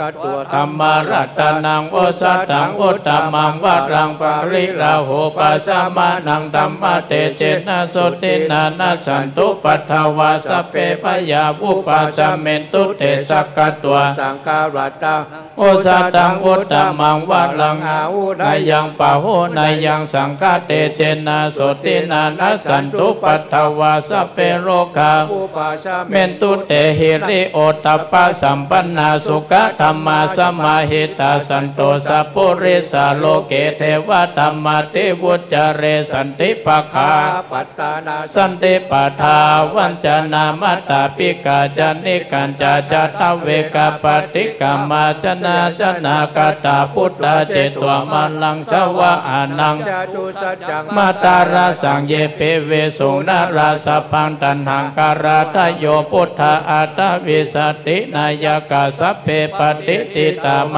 หังมัตตะเกสลาสิเสปฏิติโตไมหังพุทโธธัมโมตวิโลจะเนสังโฆปฏิติโตไมหังโอเลสัพพะคุณากโรหตา เยเมอานุ โนโรโตสาริปุตโตจัตถากิเนโกตัญโย ปิติปากัส สามิงโมคคัลลโนจาวามะเกตะกิเนสวะเนไมหังอาสุงอนันตราหุราคัสสะโพจะมหานาโมโอปาสุงวามะโสตะเก เกสันติ ปิติปากัสสะมิงสุริโยวาปะพังคารโรนิสินโนสิริสัมปันโนโสภิโตโมนิปุงกะโวโกมาลกัสสะโพเท โลมาเหสิ สิจิตาวาตโกโสไมหังวัตเนนิจังปฏิตาสิคุณากโรปุณโนอังคุริมาโลจะอุปาลินันตสิ วะลีเมปัญจาม หาเทลานาราเตติลากามามาเสสาสิติมหาเทลาจิตตวันตาจินโนรัชชาจาลันตาจิลเตเจนะ อังคามัง เกสุสันติตารัตนังปุระโตอาสิตากิเนเมตตาสุตตาการทัจจกัมปัจจโตอาสิวัมเมอังคุริมาลกังขันธโมลา ปาลิตัญจา จะอาตานาติยสุตตะกังอากาเสชานานังอาสิเสสะปะการะสันติตาชินานังปาราสังยุเตตัมมาปาละลาลัง กเทวะ สัตโตเมสะเกเจนะสัมมาสัมพุทธปัญจเรวตาปิตาติจัตจตาปะหิราจันตุปัตตวะอาเสสะวินัยยันตุ อารันตา กุณาเตจัจจาจินาปัญจระมัญจเมวิหารันตามหิตาเลสัทธาปะเลนตุมังสเปเตมหา ปุริสาสัมมา ปาอิเจวะเมลักโตลักโขสุลักโขพุทธานุภาเวนะจิตตุปัฏฐโวธัมมานุภาเวนะจิตตา ลิสังโฆสังฆานุภาเวนะจิตันตรายโยจารามิธรรมานุภาวะปริโตติชยปัญจรปันนรัสฐานิทิตาติอุณาสาวิจโยธรรมโมโลเกอนุตตโรสัพพสัตตาหิตถายะตังตวังกันนาหิเตวะเตราชตันเตอาบานุเสหิปาวะเกปยะเกนะเกวิเสปุเตอาการามารเนนะจะสัพพสัมมามารานามุตโตทัพเปตัวตันตัสเสวะอนุภาเวนะโหตุเทวสุขิสัทธาสุทธาสีลังสมาทายะธัมมังสุจาริตัญจเรตัสเสวะอนุภาเวนะโหตุเทวสุขิสัทธาลิเกตัญจิเตตัมโพชังทาลานังวัจจนังคาลุงปะเลสังเทสนังตัสสะอายุปวัตติอาติอุณาจาวิจโยธัมโมโลเกอนุตตโลสัพพสัตตาหิตถายะตังตวังกันนายิปริวัจเจราชตันเตอามานุเสหิปวะเกปยะเกนะเกวิเสปุเตอาการามารเนนะจะสัพพสัมมามารานามุตโตปารามาริตันตัสเสวะอนุภาเวนะโหตุเทวสุขิสัทธาสุทธาสีลังสมาทายะธัมมังสุจาริตังจาเรตัสเสวะอนุภาเวนะโหตุเทวสุขิสัทธาลิกิตังจิติจังโพชังทารานังวัจจานังคารุงปะเรสังเทสนังสุตตวตัสสะอายุปวัตติอาติอุณาจาวิจโยธัมโมโลเกอนุตตโลสัพพสัตตาหิตถายะตังตวังกันนาหิเตวะเตปริวัจเจราชตันเตอามานุเสหิปวะเกปยะเกนะเกวิเสปุเตอาการามารเนนะจะสัพพสัมมามารานามุตโตการามาริตันตัสเสวะอนุภาเวนะโหตุเทวสุขิสัทธาสุทธาสีลังสมาทายะธัมมังสุจาริตังจาเรตัสเสวะอนุภาเวนะโหตุเทวสุขิสัทธาลิกิตสังฆานังวัจจานังคาลุงพะเลสังเทสนังสุตตวตัสสะอายุภวัตติทัจจังเทวามาลุสนังกะกุกังติติกังลาสังอัมปิลังลาวันอันเทวาสัพพะปัญญาติวินัสสันตุเอกตวิติจตุปัญจาตินังตัทธายาวะทุกขาวินัสสันตุชีวิตานังตัทันตุเตชีวิตานังตัทันตัสสะอายุวันดังสุขังปาลังชีวิตานานุภาเวนะโหตุเทวสุขิสัทธาชีวิตานังชโยตัตวะโอสตังอุตตมังวรังสรีรังทุกขังนาเปตัจังทานามุตตมันตัสสะมาการยะกัลลยานังนิจยังสัมภารยานันอุญญาณิปัลโลโหติปานินานิมินาชีวิตาเนนะตุมหากังกิงภวิชติติกายุกาสัตตาโหตุสุขิตาโหตุสัพพทายโยโสติสักกัจจังศิลาวันเตสุตาติสุนานาทานังบารังทัตตัวชีวิตฐานังมหาพลังเอวังติกาเอสัญญติทังปุญญาสัมปตาทัสสมาธิลาปัสสังสันติปันดิตากตะสันติอาติอุณาจาวิชยโยนิติโตสุจยาสิทธิมหิติมหาคุณาปริมิตาปุญญาติการัสสะสัพพันตรายานิวารณธรรมทัสสะปะคะวะโตอะระหะโตสัมมาสัมพุทธัสสะตวัตติงสัมมาหาปุริสลักขณานุภาเวนะอาสิตายานุปายัญจนานุภาเวนะอตุตตระสัตตมังคลานุภาเวนะสัพพนะรังสียานุภาเวนะเกตุมาลานุภาเวนะทัสสะปะละมิตานุภาเวนะทัสสะอุปานาภามิตานุภาเวนะทัสสะปะละมัตตะปะละมิตานุภาเวนะศีลสมาธิปัญญานุภาเวนะพุทธานุภาเวนะธัมมานุภาเวนะสังฆานุภาเวนะเตชานุภาเวนะอิทานุภาเวนะพลานุภาเวนะยยะธัมมานุภาเวนะจตุลสิทธิสหัสสะธัมมขันธานุภาเวนะนวโรกุตระธัมมานุภาเวนะอัตถังคิกะมัคคานุภาเวนะอัตตสมาปฏิญานุภาเวนะจัลลพิญญานุภาเวนะจ ตุสัจจญาณานุภาเวนัทัสสะปัลลญาณานาสัพพัญญุตญาณานุภาเวนะเมตตาการุณามุติตาอุเบกขานุภาเวนะสัพพปริตานุภาเวนะรัตนะตายาสรณานุภาเวนะตุยหังสัพพโลกะโสกุปตวาตุกะโตมานาสุปายาสาตุสัพพอันตรายาปิวินาสันตุสัพพสังกัปปะตุยหังสัมมิจจันตุติกายุตตาตุยหังโหนตุสัตตาจิเวนะสัมมังคิโกโหนตุสัพพะทาอากาสะปปตวนาภูมิขังขามหาอาลักขกาเทวตาสัทธาตุมเหอนุลักขันโตจะเนตุขาปยปัตตาจะเนปยาโสกปัตตาจะเนโสกาโหนตุสัพเพเปปานิโนเอตาวตาจะอเมปาตังปุญญาสัมปตังสัพเพเทวานุโมตันตุสัพพสัมปติสิทธิยาธานาตตันตุสัทธายาสีลังลักขันตุสัพพทาภาวนาภิรัตถุนตุกัจจันตุเทวทากตาสัพเพพุทธาปลัปปตาปเจกานันจะยังปะรังอรหันตานันจะเตเจนะลักขังพันธามิสัพโสโอ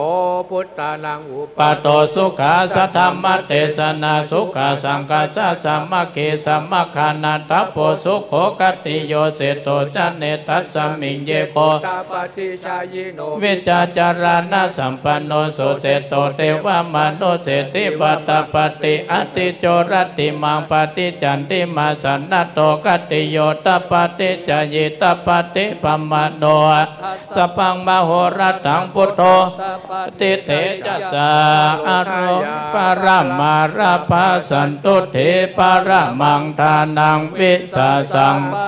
มังยาตินิพพานังปะละมังสุขัง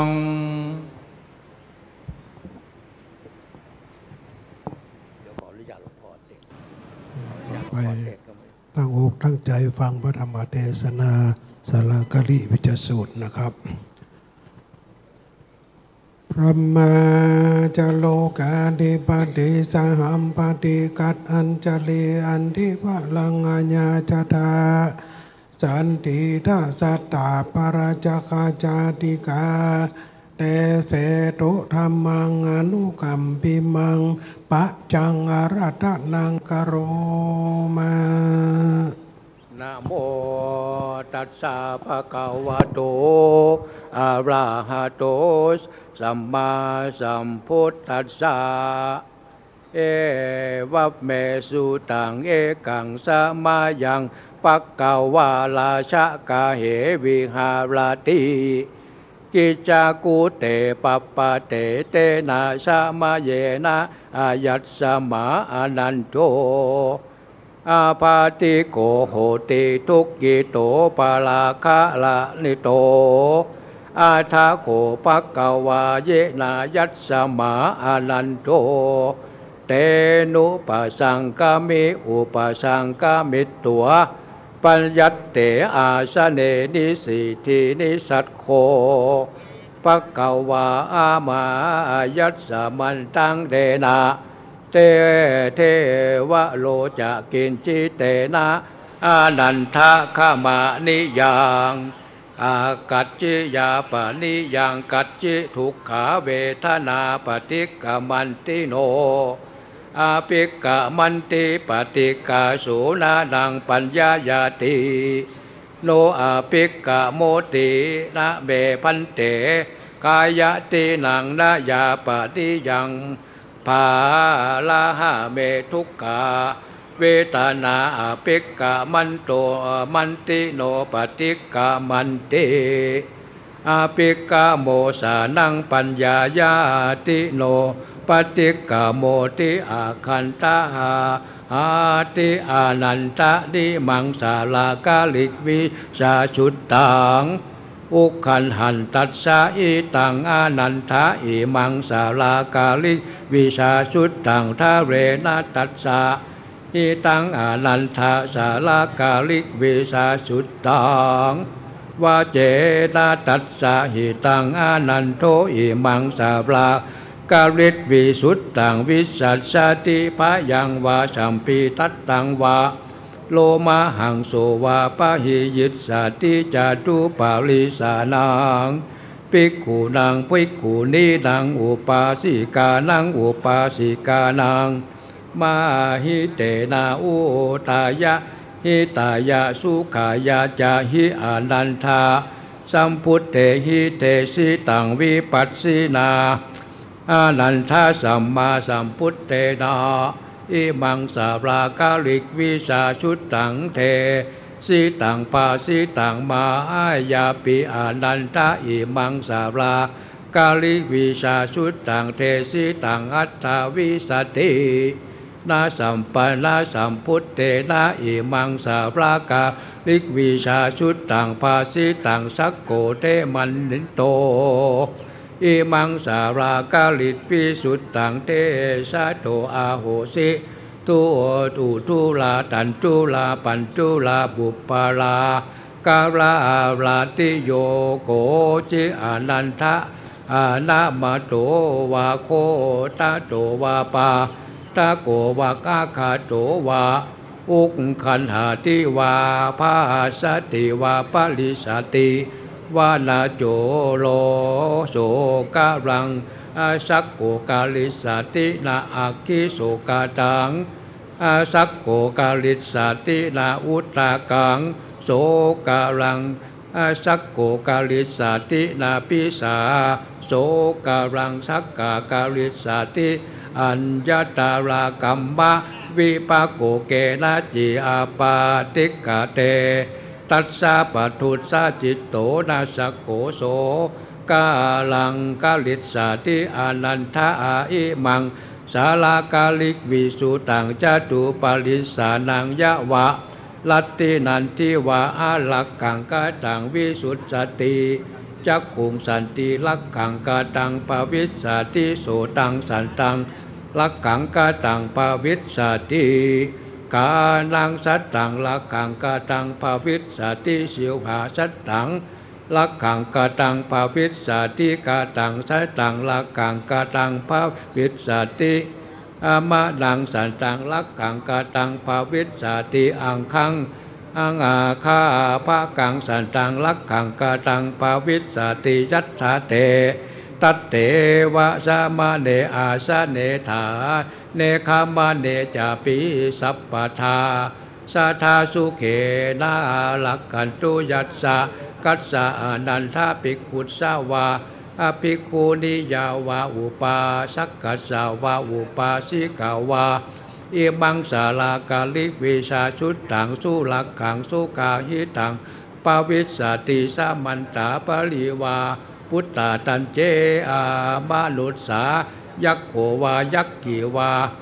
ยักขาโปตาโกวายักขาโปติกาปุติกาวายักขามหามาโตวา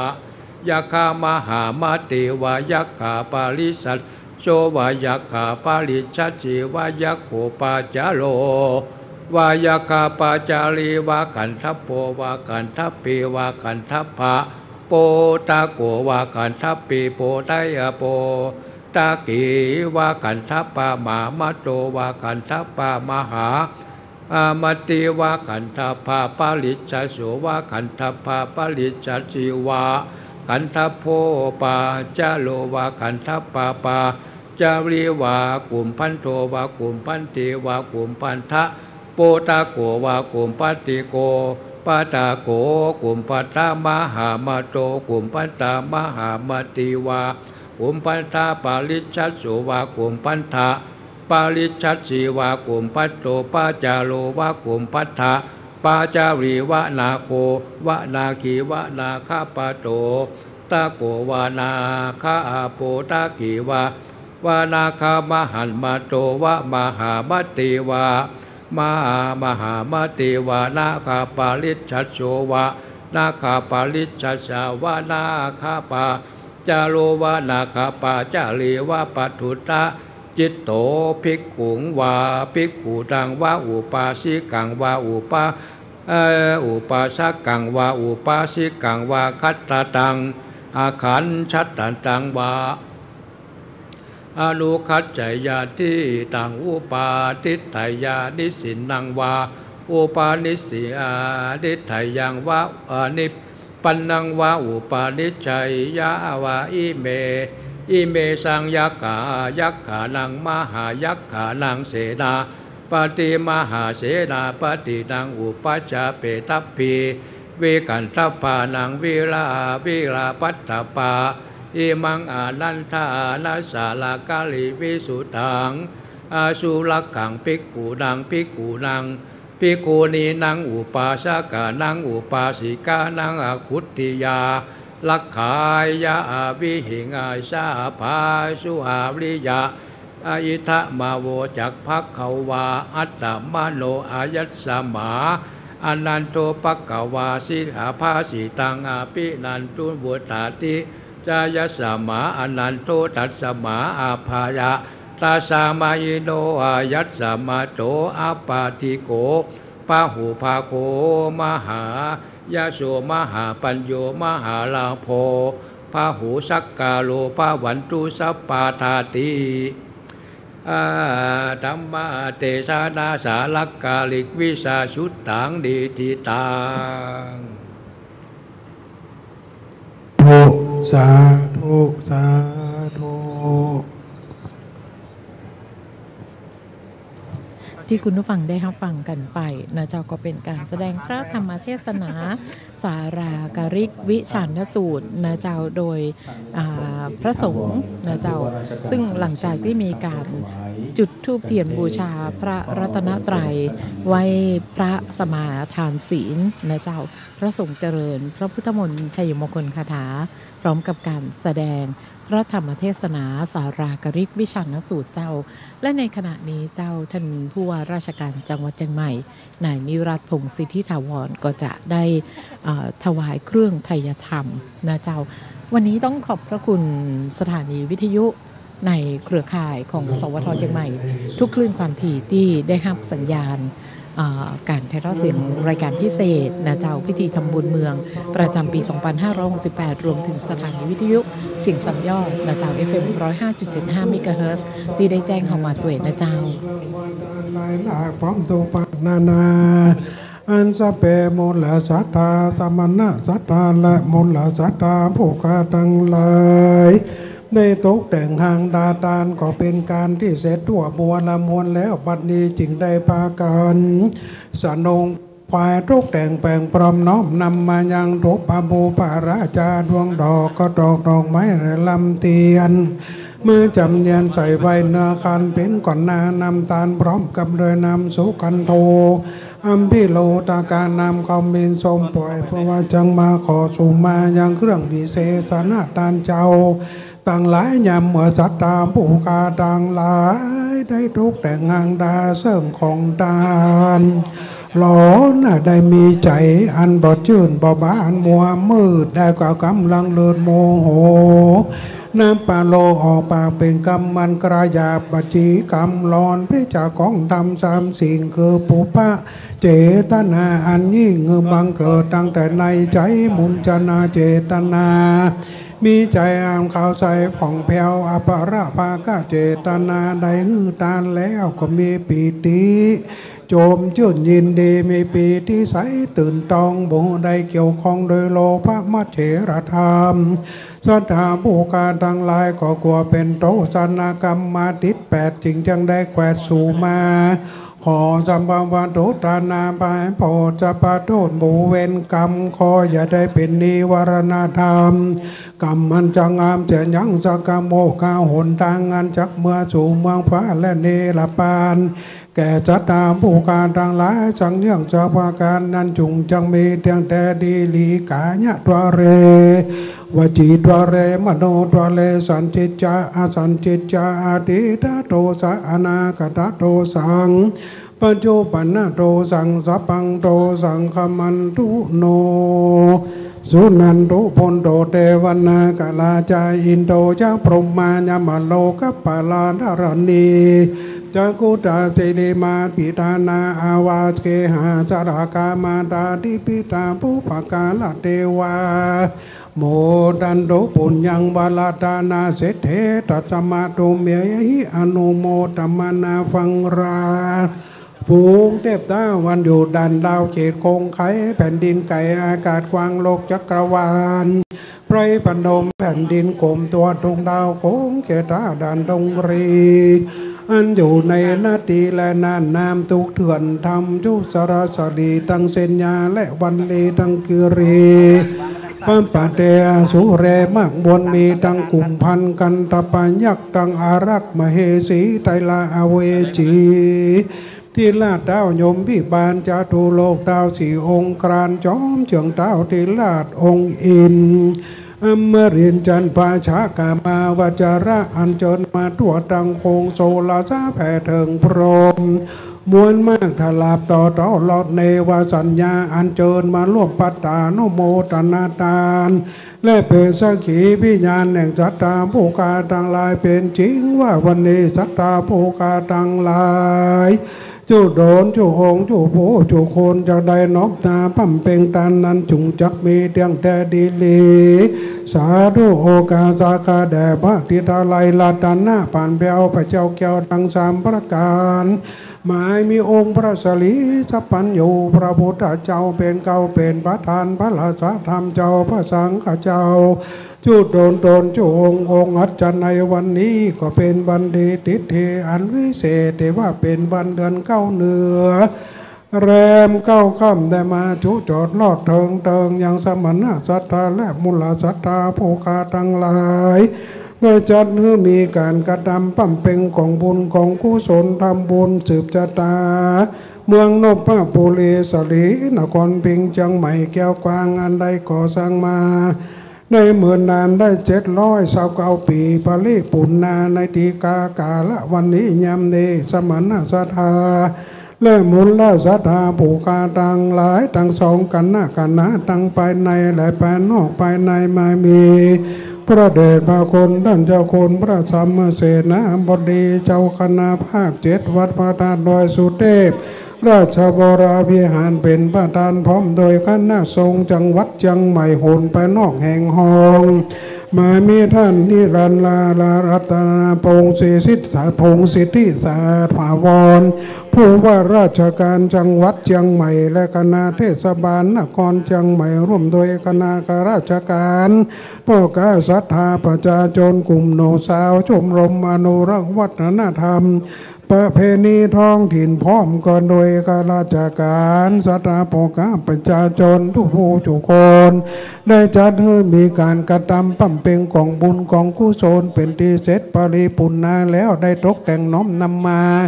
ยังถูกพาบูพาราชาดวงดอกก็ดอกไม้ลำเทียนข้าวน้ำโภชนะอาหารปัตตาหารจตุปัจจัยไตรยะบัตุตานมัทปนาถวายเป็นทานเรียกว่าจันนี้เตียงแต่ดีลีขอองค์พระสาแก้วมุนีเป็นเก่าพระราชธรรมเจ้าพระสังฆเจ้าจุตนจุองค์จงมีธรรมเมตตาวานาปฏิกันหาการรับเอาแล้วโดยเตชะพระลาบุญกุศลใดๆฮือตานนี้นามีมากจะขออุทิศภายแผ่ใดไปรอดถึงเรื่องแก่เทวบุตรเทวดาอันรักษาอย่างเนื้อตนตัวแห่งสมณศรัทธาและมุลศรัทธาโภกาทั้งหลายชูภูวันอยู่รักษายังเกหาคู่เยาวเรือนรักษายังแม่น้ำได้ฝ่ายเมืองฝุงอารักและเจนเมืองโขเกตองปับเตตองคู่อนนานอยู่รักษายังวัดบาศาสนาเสียงจุติและรักษายังเมืองนพบุรีสรีนครพิงยังใหม่แก้วกวางเป็นเก้าเป็นประธานและภูมิมันเทวนาจึงจังกันใสสะอาดประปตารูขาชาติใสสลีรูปหากรรมณีเมฆราอนงดุจนาฏอันเจิญทิพเทพจุงมานำเนือเนตรโมตนาตานตังอินตาพระภูบาลตนภาพสองสวรรค์ฟ้าเฟื่องดังเต้าเจืองและคุณพรหมจตุโลกเต้าสี่องค์การจอมเจียงเต้าทีลาดองค์อินอมลินจันทราชากามาบาจาราเตปินอินพรหมยมราชครุฑนั่งน้ำปราไมไอสวนทวนไทยทอลานีสลีกุตอามาตตนจำบุญและจำบาปตนจำนำญาติและหมายตานและเจ้า ากรรมนายเวรพ่อเกิดแม่เกิดโนภาคาตังเก่าเจ้าก็หาดัง8อันเดียวแวดวัดพัดไปมาในตราที่32ราศีเลยบ่เต้าแต่นานก็เจ้าขออุทิศาภายแผ่บุญกุศลทั้งหลายมวลผุ่งนี้น้อมถวายเทิงแก่อดีตพระสังฆาธิการเจ้าพระมหาเถรานุเถระและเจ้าอารามาธิปติแห่งวัดวาอารามในเมืองโนปะปุรีสลีนครเพ็งจังใหม่แก้วกวางชุโตนจูองค์อันละอานใดเหมาะรานานผ้าไปแล้วมากเปินนานได้โหนไปนอกแห่งห้องขอถวายผู้ที่สาสมบูรณ์เยี่ยงนี้ไปหายังพระบรมราชานุสาวรีย์3กษัตริย์ท่านเจ้าอันไม่มีพ่อพญามังรายมหาราชเจ้าและพ่อพญางำเมืองและพ่อขุนห้ำกำแหงมหาราชและอดีตกษัตริย์ทุกพระองค์อันมีราชวงศ์มังรายราชวงศ์กาภิละและราชวงศ์นาจังไหวตลอดถึงพิตามารดาพ่อแม่ปู่ย่าตายายญาติกาสัมพันธ์เท่าวงศาลูกเต่าเหล่าลาเลนมิเกียวสหายคำมันล่วงลำดับสังขารไปแล้วมากเมื่อนานนั้นมี7 เจนขกูลเป็นเก่าเจนขกูลเป็นแดนแสนเจนขกูลเป็นเกตของอันเจิญเขาเจ้าขอท่านทั้งหลายได้มารับประทานนุโมทนาทานในทีกากาละวันนี้ยามนี้แล้วเงือได้พ้นจากตีญาเงือได้พรากจากที่ทุกแม่นได้ถึงสุขแล้วดังอันก็ดีเงือได้ไปเถื่อมแถมสลีสัมปติติดยิ่งก็เก่าได้ลอยเต่าปันปุนนั้นจุงจังเมแม่นบาตรงว่าเจ้าจุงเฮเป็นเข้าง่ายแม่นบาตรงเมื่อควายจงเฮเป็นแผ่นเสือแผ่นพาแม่นบาตรงเมื่อลุนมาลาก็จงเฮเป็นเข้าติบน้ำทิพอาภาลานาทิพ10ประการกับกายเป็นภาษาราชมนเทียนดวงวิญญาณขอเจ้าขอท่านต่างหลายได้อยู่สุขเสถียรทุกข้ามเจ้าแรงงานนั้นจุงจักมีเรื่องแต่ดีลีบ่เต้าแต่นานก็ขอเตชะปาละเมมุนโกนกุศลส่วนบุญกุณทานอันภูคาทั้งหลายกระทำได้แล้วก็ขอให้เป็นปรโมปกตุอุปนิสัยเป็นบุญเป็นพระใจกำโจยังตนตัวแห่งสัตตาภูคาทั้งหลายจุโตนจุโองจุผู้จุคนจุน้อยใหญ่ใจยิงไปในภาวะอันนี้แหละภาวะอันจักมาปนาถ้าลาบเต่าเถิงอมาตะมหานี้ละปันเจ้าเป็นที่แล้วนั่นยาการนั้นจุงจักมีเรื่องแต่ดีหลีโมตันตุเตวะบุญนี่นาเกษมสันอินตาพรหมเวสสุวรรณวรยมราชาเตปาทิเตปินแต่แผ่นดินลอดถึงพรหมโมดันตุจุงจมเจยบุญนี้นาเลยภายแผ่ผานีสาวเจลึกมูราศีพิมันมีจุกอยู่เสวยสลีต่างญาติเผ่าปันอเนกอนันต์มากมวลเมตังจนกจนนีครูบาอาจารย์และพ่อแม่อันเป็นเจือแผ่สืบสายมาทั้งแม่ป้าพี่น้องนาลุงอาวอาลูกหลานเลนสืบเกล้าเครือติดเนื้อหมู่พงปานปาลาโลกพี่ลาลัดฝูงตายไปอเนกอนันต์บนที่จุงเติงตาลจูผู้ห่างใดเสวยผลฝูงสัตว์อันอยู่ในสากลและปลายบนสุดมีเนว่าโซนเป็นแดนปลายต่ำตายมีปืนอเวจีทุกเล่หล่นหลวงกว้างแต่กนโดนมากเหลือแสนของคนใดเสวยสุขอย่าเคิงแกนสำราญลอดอยู่โดนตัวสันนั้นจุงจักมีเตี้ยงแดดดีลีแดดเตอจริงแดดตะวันต่อไปตั้งอกตั้งใจว่านะโม3 จบและกล่าวคำถวายนะครับนะโมตัสสะภะคะวะโตอะระหะโตสัมมาสัมพุทธัสสะนะโมตัสสะภะคะวะโตอะระหะโตสัมมาสัมพุทธัสสะนะโมตัสสะภะคะวะโตอะระหะโตสัมมาสัมพุทธัสสะอิมานิมายังพันเตภัตตานิสัปริวารานิภิกขุสังคัสสะโอโนชยามะ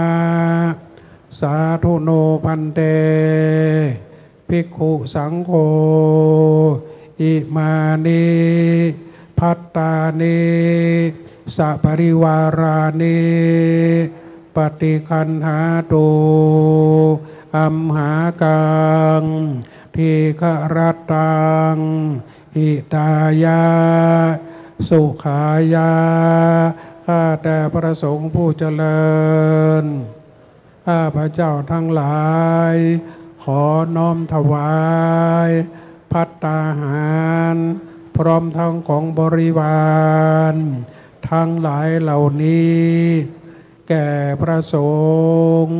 ขอพระสงฆ์จงรับซึ่งภัตตาหารพร้อมทั้งของบริวารทั้งหลายเหล่านี้ของข้าพระเจ้าทั้งหลายเพื่อประโยชน์และความสุขความเจริญแก่ข้าพเจ้าทั้งหลายตลอดกาลนานเทอญสาธุ ครับลำดับต่อไปจะได้เรียนเชิญท่านผู้มีเกียรติได้ถวายเครื่องไทยธรรมพร้อมกับภัตตาหารเพลแด่ท่านพระคุณเจ้าจะได้เรียนเชิญนะครับทั้งหมด28ท่านในการถวายเครื่องไตรยธรรมตามลำดับดังนี้นะครับถวายครับที่คุณผู้ฟังได้รับฟังผ่านกันไปนะเจ้าก็เป็นการประกอบพิธีทำประเพณีทำบุญเมืองประจำปี 2568 จากจุดลานพระบรมราชานุสาวรีย์สามกษัตริย์เจ้าโดยเริ่มต้นประธานในพิธีได้จุดเทียนธูปบูชาพระรัตนตรัยไหว้พระสมาทานศีลพระสงฆ์เจริญพระพุทธมนต์ชัยมงคลคาถาและมีการแสดงพระธรรมเทศนาสารากริกวิชันสูตรเนเจ้าและในขณะนี้เนเจ้าก็ต่างพิธีกรของงานนอกเปิ้ลก็ได้มีการเรียนเชิญท่านผู้ว่าราชการจังหวัดเชียงใหม่นายนิรัตน์พงศ์สิทธิถาวรแล้วก็หัวหน้าส่วนราชการแขกผู้มีเกียรติเจ้าจะได้ร่วมกันถวายเครื่องไทยธรรมนะเจ้าเนาะแล้วก็ตะกี้นี้เปิ้ลก็มีการรำลึกนะเจ้าถึงบุรพกษัตริย์เนาะผู้ก่อสร้างเมืองเชียงใหม่ตึงหมดตึงเสียงนะเจ้าเนาะในช่วงนี้คุณผู้ฟังก็จะได้อยู่ในช่วงในพิธีของเฮานะเจ้าก็จะอยู่ในช่วงของการถวายพระเครื่องไทยธรรมนะเจ้าแก่พระภิกษุสงฆ์จำนวน27รูปนะเจ้าสำหรับจุดที่ลานพระบรมราชานุสาวรีย์สามกษัตริย์ของเฮานะเจ้าณจุดนี้มีพระสงฆ์ประกอบพิธี27รูปเจ้าครับซึ่งจำนวนของพระภิกษุนะครับที่รวมเจริญพระพุทธมนต์ในเตือนนี้นะครับทั้งรวมทั้ง10จุดนะครับก็จะเป็นจำนวน108รูปนะครับซึ่งก็จะเป็นมงคล108นะครับซึ่งหน่วยพิธีกลางเวียงเชียงใหม่นะครับก็จะเป็นจำนวน27รูปแล้วก็หน่วยพิธีประตูตาแปรประตูเชียงใหม่ประตูแสนภูมิประตูสนดอกประตูจ้างเผือกแจงคูเฮืองแจงหัวลินแจงสีภูมิแจงกระตั้มนี่ตีละ9รูปนะครับจุดละ9รูปใช่ครับก็รวมเป็น108รูปนะครับอันเป็นเครื่องหมายแห่งมงคล108ในศาสนาพราหมณ์ซึ่งในส่วนของศาสนาพุทธนะครับก็หมายถึงพระพุทธคุณ56พระธรรมคุณ38พระสังฆคุณ14นะครับก็รวมเป็น108นะครับจ้าก็ถือว่าเป็นวันของว่ามงคล108นะเจ้าคนล้านนาบ้านเฮาก็จะนับถือในความเป็นมงคล108นี้นะเจ้าเพราะฉะนั้นเครื่องไทยธรรมนะเจ้าเครื่องบวงสรวงเครื่องประกอบพิธีสักการะทั้งหลายในวันนี้ก็ล้วนแล้วแต่เป็นเครื่องที่มันมีความเป็นมงคลมีความหมายที่เป็นมงคลสำหรับงานประเพณีที่ดีงามของล้านนาเฮาเจ้าครับซึ่งวัตถุประสงค์นะครับของการทำบุญเมืองนี่นะครับก็เพื่อเป็นการส่งเสริมคุณธรรมจริยธรรมและก็ภูมิปัญญาท้องถิ่นแล้วก็เป็นการสร้างความกตัญญูกตเวทีต่อบรรพชนผู้สร้างเมืองแล้วก็เป็นการขจัดปัดเป่านะครับสิ่งชั่วร้ายทั้งหลายและก็ต่ออายุให้ยืนยาวแล้วก็เป็นการบำรุงขวัญกำลังใจและก่อให้เกิดความสามัคคีแล้วก็เป็นการอนุรักษ์วัฒนธรรมขนบธรรมเนียมประเพณีของท้องถิ่นนะครับเพื่อสืบต่อไปนะครับเจ้าในขณะนี้เจ้าคุณสนาเจ้านะหากว่าคุณผู้ฟังกำลังพอตาม Facebook Live ของเฮานะเจ้าที่เพจของสวท.เชียงใหม่ PRD คุณผู้ฟังกำลังจะเห็นภาพนะเจ้า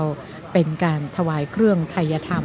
นำโดยท่านป้อเมืองเจียงใหม่นะเจ้าท่านผู้ว่าราชการจังหวัดเจียงใหม่นายนิรัตน์พงศ์สิทธิถาวรหัวหน้าส่วนราชการต่างๆของเจียงใหม่เฮารวมถึงท่านผู้อำนวยการสถานีวิทยุกระจายเสียงแห่งประเทศไทยจังหวัดเจียงใหม่ของเฮาด้วยที่ได้เป็นหนึ่งในผู้ที่จะร่วมถวายเครื่องไทยธรรมในขณะนี้เจ้าคุณผู้ฟังเจ้าเฮาจะได้ฮับปอนนะเจ้าจากพระภิกษุสงฆ์ที่ประกอบพิธีในวันนี้เจ้าเปตานังอุปกปติอิจิตังปฏิตังตุมหังคิปะเมวะสมิจตุสัพเพปุเรนตุสังกปาจันโทปันนลโสยะถามณิโชติละโสยะถาสัพพิติโยวิวัชชันตุสัพพะโรโควินัสสันตุมาเตภวะวันตรายโยสุขีจิกายุโกภาวะอาภิวาตนาสิริสานิจจังพุทธาปัจจายโนจัตตาโลธรรมาวัฏันติอายุวันโนสุขังภะลังยัญจักโขทักกินาทินนาสังฆมิสุปฏิทิตาธิกาตังหิตายาสถานาโสอุปกัปปติโสติธัมโมจะยังนิทัสสิโตเปตานาปุชาจกตาปลาลาภาลัญจะภิกขุนามานุปตินังตุมเหหิยังปะสุตังอนัปปกันติอายุวัตตะโกธานาวัตตะโกสิวัตตะโกยาสาวัตตะโกภาลาวัตตะโกวันนะวัตตะโกสุขาวัตตะโกตุสัพพะตาทุกขโลกปยาเวลาโสกสันตุจุปัฏฐาอาเนกาอันตารายาปิวินัสสันตุเตชะสายาสิทธิตานังลาภังสุติปะกายังสุขังภะ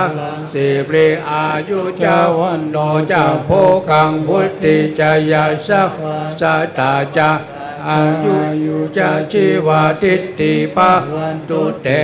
ปะวันตุสัพพะมังกา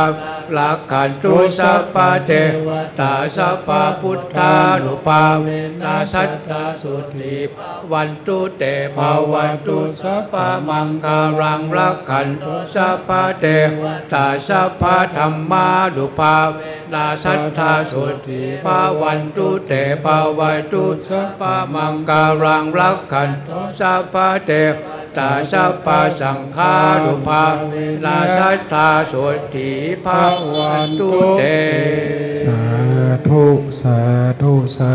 ธุอิตังทานากัมมังนิปานาปัจจโยโหตุโนนิจังอิตังศีลากัมมังนิปานาปัจจโยโหตุโนนิจังอิตังภาวนากัมมังนิปานาจโยโหตุโนนิจังยังขินเจโกสาลังกัตตาปังกัมมังหิกาเดหิกาตังปุญญังโนอนุโมทันตุพนโตเยเตวาอาจามิงธาเนอันติกาตาติกายุกาอุนตุสัพพะสัตตานังสุขีอัตตานังนิหารันตุมาตาปิตาสุขีตาหนตุปะมุนฉันตุสัพเพญาตากาสุขีตาหนตุปะมุนฉันตุสัพเพญาตากาสุขีตาหนตุปะมุนฉันตุสัพเพปิสาสัพเพยักขาสัพเพเปตาหนตุตุกามปะมุนฉันตุสัพเพนักขัตตาสุขีตาหนตุจันตุสัพเพเทวาสุขีตาโอนโตตุกาปะโมนจันตุเปอาจาริยุปัชฌาญาสุขีตาโอนตุปะโมนจันตุสัพพะสัมปตินังสามิจันตุโห ต่อไปโสมาการวะพระสงฆ์มหาเถรานุเถระน้อมศีรษะล้มหัวลงสักเล็กน้อยนะครับวันตามิพันเตสัพปังอาปะราทังธัมเมพันเตมัญญากาตังปุญญังสามินาทิตัปปังสามินากาตังปุญญังไมหังตาตัปปังสาธุสาธุอนุโมดามิตัตตาโลธัมมาวัฏันติอายุวโนสุขังพลาสาธุสาธุสาธุต่อไปรับน้ำพระพุทธมนต์จากพระสงฆ์นะครับทั้งหมดนี้ที่คุณผู้ฟังได้รับฟังกันไปรวมถึงที่ตามต่าง Facebook Live ผ่านกันไปนั้นเป็นงานประเพณีทำบุญเมืองเจียงใหม่ของเฮาเนื้อเจ้าประจำปี 2568 ตรงกับวันพฤหัสบดีที่ 19 มิถุนายน แรม 9 ค่ำเดือน 9 เหนือเนื้อเจ้าซึ่งก็เป็นการประกอบพิธีโดยพร้อมเพรียงกันเนื้อเจ้า 10 จุดบอกว่าจะเป็นลานพระบรมราชานุสาวรีย์สามกษัตริย์พิธี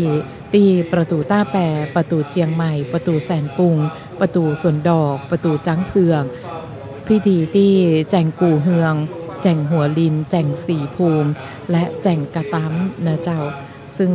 ในขณะนี้นะเจ้าก็ใกล้จะสิ้นสุดพิธีการทำบุญเมืองประจำปีของเฮาในวันนี้กันแล้วนะเจ้าสถานีวิทยุกระจายเสียงแห่งประเทศไทยจังหวัดเชียงใหม่เจ้าทำการถ่ายทอดเสียงกันมาตั้งแต่เวลา 9:15 น.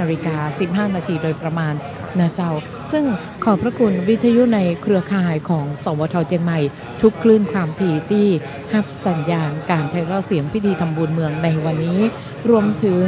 ต่างวิทยุวัดพระธาตุดอยสุเทพนะเจ้า FM 96 เมกะเฮิรตซ์รวมถึงสถานีวิทยุเสียงสามยอดจังหวัดเชียงใหม่นะเจ้า FM 105.75 เมกะเฮิรตซ์ที่รับสัญญาณรายการในวันนี้กันตัวนะเจ้าขอบคุณทุกคลื่นความถี่ขอบคุณทุกแชร์ที่แชร์ไลฟ์ของเฮาผ่านทาง Facebook Live เจ้าการถ่ายทอดเสียงพิธีทำบุญเมืองวันนี้ควบอำนวยการถ่ายทอดเสียงโดยคุณสุพินจินดาหลวงผู้อำนวยการสถานีวิทยุกระจายเสียงแห่งประเทศไทยจังหวัดเชียงใหม่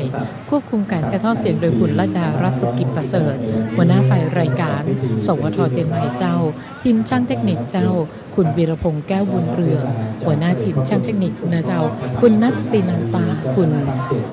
นัทวัฒน์วรเมธาคุณนะเจ้าแล้วก็ทีมของฝ่ายรายการผู้ดำเนินการถ่ายทอดเสียงในวันนี้นะเจ้าน้องเก่งวีระอนงดวงทิพย์พร้อมกับคุณฉลาดกันทยัตลาคุณผู้ฟังไปก่อนเจ้าขอเชิญคุณผู้ฟังติดตามภาพฟังรายการภาคปกติของต่างสถานีได้ต่อไปตามลำดับสวัสดีเจ้าสวัสดีครับราชานุสาวรีย์สามกษัตริย์นั้นนะครับ